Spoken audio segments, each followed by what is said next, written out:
ચાલ ને યાર ક્યાંક 2-4 દિવસ મસ્ત ગોલ્સ ટ્રીપ કરી આવીએ. બારે કેટલું મસ્ત વરસાદી વાતાવરણ છે. ચાલ ને એક કામ કરી સાપુતારા જઈ આવીએ. ત્યાં તો મતલબ ત્યાંની તો વાઇબ જ અલગ છે આખી.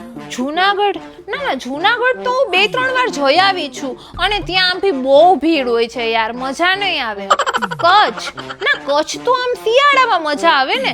કચ્છમાં અત્યારે ક્યાંય નહીં હોય, કંઈ જોવા જેવું નહીં હોય. શિયાળામાં ત્યાં તો મજા આવે.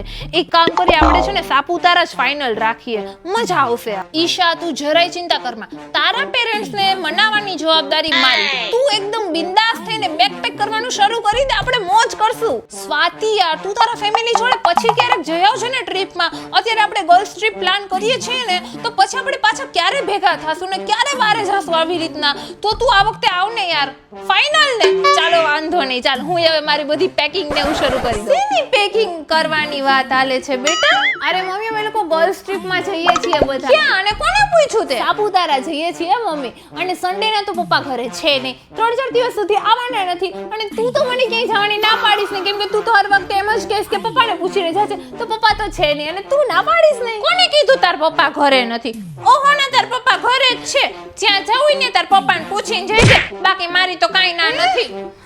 હાલો સ્વાતિ, ઈશા, ટ્રીપનો પ્લાન કેન્સલ.